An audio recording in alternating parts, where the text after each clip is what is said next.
غون خیبر پختونخوا داوا کوي هغه چې زمي هغه له مدا کارونه کړی داغه باوجود چې کوم دین نه هغه ان لیګل کارونه کوي ډیپټي کمشنر ایجوکیشن هیلث داغه سرور سره 36 ادارې دي ټول په خپل نن پرسنټ باندې کې چې کوم دی درو اعلان کوي په خپل بورډ لګي دا بورډ متصدر سے وغاي بابر اور چې کوم دی پر سالپور په سکول کې چې کوم دی پروګرامو کو دا ټول ان لیګل دی الیکشن کمیشن په سترګې پټې کړی میاں افتخار او پرویز خټک نن سبا یو برابر دي برابر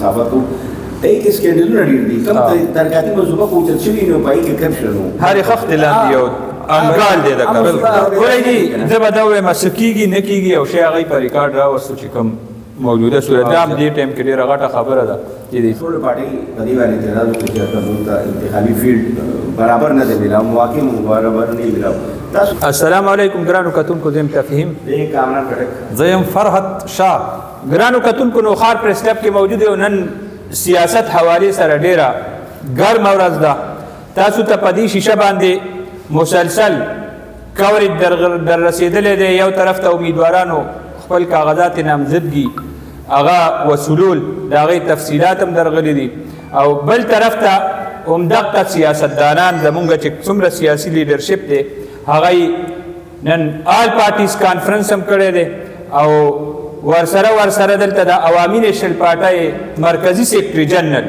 هغه نوخار پریس کلب کې هنګامي پریس کانفرنس کړی دی او ډیپټي کمشنر د تبادلې مطالبه یې کړې ده. ډیپټي کمشنر نوخار باندې الزامات لګولي چې هغه د یو پارټۍ ذاتي ملازم دی یو شخصیت جوړ دی او هغه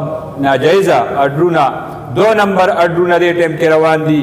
د کلاس 4 دنده هغه په ورود دا خبرې په آل پارټیز کانفرنس کې مشوي په آل پارټیز کانفرنس کې مختلف چې کوم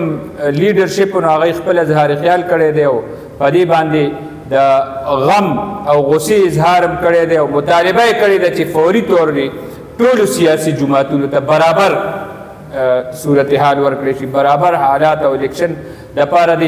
یو شان میدان هغه ورکړی شي ټول پکې یو طریقې سره گیم وکړي او که دا بند نشو نو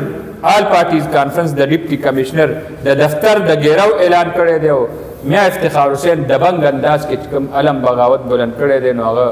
مطالبه کړې ده که سبا پورې ډیپټي کمشنر هغه ټرانسفر نشو بلکې ډېرې سختې مطالبې د دې نه هم سختې دي هم په دې باندې به خبرې کوو ما سره زما ملګري کامران خټک او فرحت شاه هم موجود دي نو شروع به کوو. کامران صاحب څه تفصیلات دي در سره؟ تفهیم بھائی موږ خپل دوستان دي ملګري دي او فیملي د هغې دپاره موږ یو هر ځکه چې نوخار سیاست چې کله الیکشن کېږي او الیکشن کو نوم وي د نوخار خاوره چې ده د سیاست نه ګرمه ده او صوبې نور په علاقو نسبت دلته کې سیاسي ګرمي چې ده ټمپریچر دلته کې تیز وي دغه شان دی دې کوم الیکشن چې 2024 8 فروری 2024 دې کې نوخار سیاست چې دی نو دا میدان ګرم دی نن څنګه تفهیم بھائی وی چې نوخار کې ډېر سیاسي هلچل ډېر زیات و یو طرف آل پارټیز کانفرنس شو بل طرف ته میاں افتخار حسین عوامي نیشنل پارټي مرکزی جنرال سیکرټري دی هغې رالو نوخار پریس کلب ته هغه خپل کم عوامي نیشنل پارټي کم موقف ته اعتراضات دي په دې روان الیکشن باندې او هغې خدشات اظهار وکړو. تفهیم بھائی یو طرف ته آل پارټیز کانفرنس اعلان شو هغې اعلامیه کې دا وایي چې ډي سي نوشهره چې ډي آر او د ډسټرکټ په هغه باندې جانبداري الزامات ولګولو بیا دا وایي چې هغه دفتر نه بهر موږ احتجاج کوو. تفهیم بھائی آل پارټیز کانفرنس کم مقامي تنظیمونو کم دغه وکړو شکایت هغې شکایت بجا دي هغې چې کوم وایي چې ډي سي دفتر بهر احتجاج کوو نو هغې ستوک په دې نه جوړېږي چې هغه خپله جانبدار دی خو هغه کس ته به هغه طرح ته چې غیر جانبدار وي نو احتجاج او هغې نه بعد چې میاں صاحب رالو هغه چې کوم وکړي نو سینیر پالیټیشن دی پاکستان او په سیاسي صورتحال باندې نورو نه ډېر زیات بهتر پوهېږي او سیاست یو اکیډمي ده هغه صرف مطالبه وکړه یو ورځ ډیډلاین ورکړو بل دا یې مو وویل صوبایي حکومت او الیکشن کمیشن ته چې یاره تاسو یو وضاحت وکړئ چې یاره صوبایي الیکشن کمیشن او نگران وزیر اعلی آیا دم پکې دی کې ملاو دي دیم دی پارټي څه دا کم چې نوخار کې کم روان دی پاکستان تحریک انصاف پارلیمنټریان چیرمین پرویز خټک ته کم فنډونه ملاو شوي دي او د کم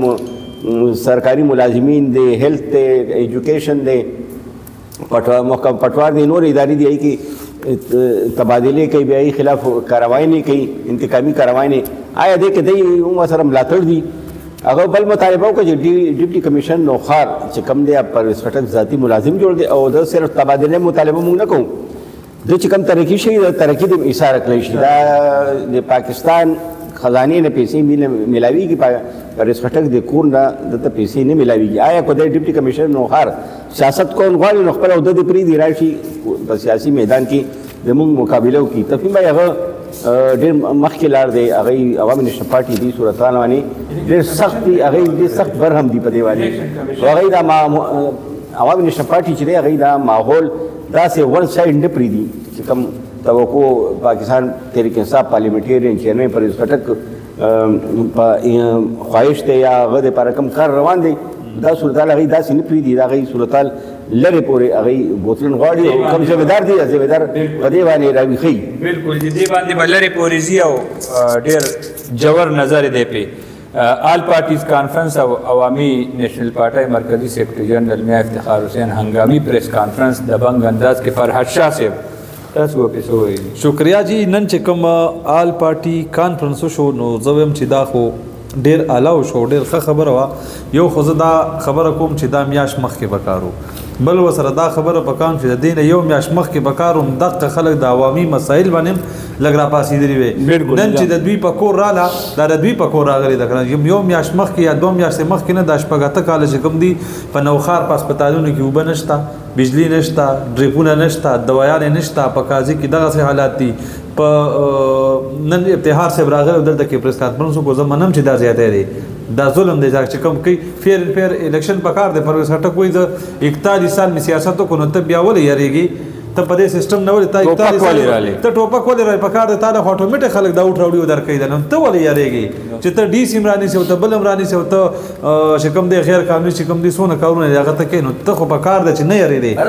41 او دا مسلسل خټک صاحب دا په اقتدار کې پاتې شوی دی نو چې دا یارېږي نو بیا لازمي خبره ده چې دا عوام سره دوکه کړې ده عوام له سم نه دي ورکړي غورتل خبرو کې چې پرویز خټک چې دی پاکستان د انتخاب چیرمین هغې پارټۍ ودې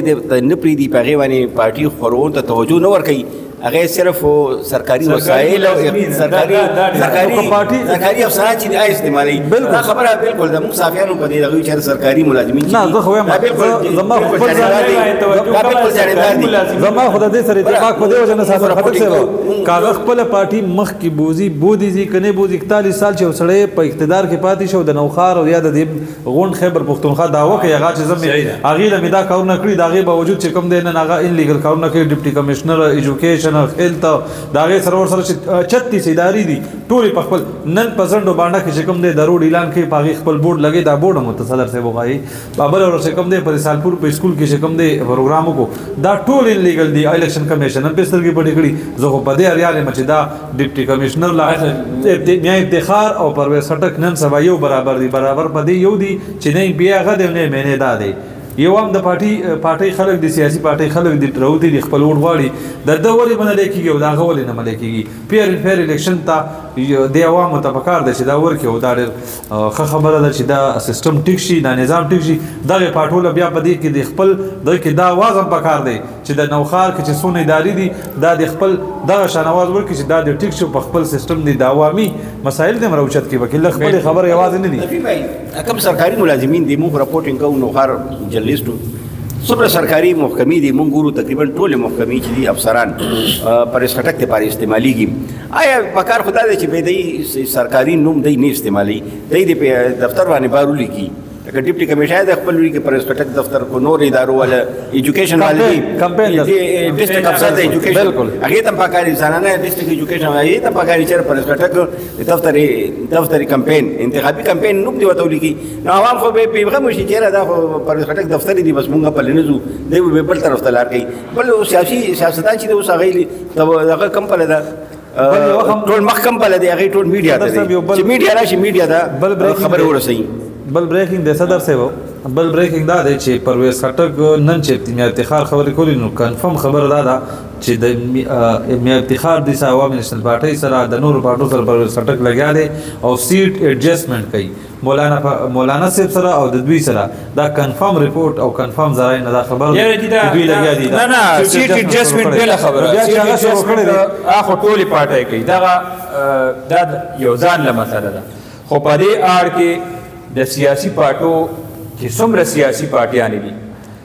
یوې ادارې لم یوې سرکاري افسر لا هغه له دا زیب نه ورګي چې هغه د بلې پارټۍ په شا کې چاړه ومنډي او دغه خلاف نن تاسو کتل د قیادت راغونډې د قیادت نه مونږ دا مطالبه کوو چې ورسره د دې نوښار چې کم د دې 25 لکو خلکو دا مسایل دي دا هسپتال دی سکول دی ذاخیلو دا پارک وګورئ ډېر چاپېره ستاسو د ټول اوورال چې کوم مونږ په نوښار باندې نظر دی نو لرې مه ځئ د دې نه ذاخیلو د پارک او د ذاخیلو ټویلونو ته وګورئ دا د نوښار حل دی نو په دې باندې خبره پکار ده خو خبره درنه ده د دې سیاسي قیادت هم دي چې د هغوی ټوله توجه هغه په سیاسي کمپین باندې ده انتخابي دفترې د سرکاري دفترونه جوړې شوي دي رابطه دفتر برای انتخابات ارز کوم صدر صاحب دا دفتر خو د تیر لسو کالو نه دغه کشان دغه خټک صاحب استعمالوي نو دې ته نن ښکاره شو نن چې د دوی په کور راغلي ده نو دا خبرې کوي زه بار بار دا خبره کوم چې حکومت کې که نه حکومت دا دی خو په حکومت کې نه چې دا کوم د نوټونو ته راوتي دي دا چې کوم نوټونه اخلي دا کوم عوام د اقتدار دا د اقتدار اوس راجمع خو اوس خو موږ دا وایو خټک صاحب او صدر صاحب دا مو سره وایي چې د یوازې خپل خبره مه کوئ عوامي خبره هم پکې وکړئ که نه ټول سیاسي قیادت امیدوار دی سیاسي جماعت مشر دی هغې ځان ته انتظامي مشینري استعمالوي نو یو وجه یو دا ده چې موږ نوښار صحافت کوو په اتصال نه موږ لګیا یو په نوښار کې صحافت کوو هغې کې سکینډلونه ډېر دي کوم ترقیاتي منصوبه خو اوچت شوي نو په هغې کې کرپشن و هر خښت لاندې یو انګال دی د هر انجام ته رسېږي چې هغې کې کرپشن شوی دی بیا بچه کچه دغه چې دی نو عوام ته کار شوی نو ما کارکردګي خو کارکردګي نه دا خو کرپشن نو کهانیانې دي که موږ په دې کښېنو نو او که زه او زه بل یوه ورځ کوم که دا ډیپټي کمیشنر بدل شو او لاړې نو بل به کوم راځي بل به کوم راځي نو هغه به بل راشي هغه ته د انجام پته وي که نه یو ACR صرف یې افتخار دا وایي چې دته سزا میلاو شو سزا میلاو شوه نو بل افسر چې ګورئ جي زه به دا وایم څه کېږي نه کېږي او شی هغوی په ریکارډ راوستو چې کوم موجوده صورت دا هم دې ټایم کې ډېره غټه خبره ده چې د سیاسي جماعتونو دومره ایمان تېر کړو نن راودرېدل او دا خبره یې وکړه او به باندې دوه هیلې وکړه چې زما سرکاري دفترونه د یو خاص پارټۍ رابطه دفترې جوړې شوي دي او په دې باندې دي فوري طور نگران حکومتونه دې خپل پوزیشن واضح کړي الیکشن کمیشن دې واضح کړي او دا مسله ډېر لرې پورې روانه شوه نو امید لرو چې راتلونکي وخت لپاره به دا د نوښار لپاره د دې سیاسي جماعتونو د لیډرانو دا اکټ راغونډېدل راوچتېدل دا به مونږ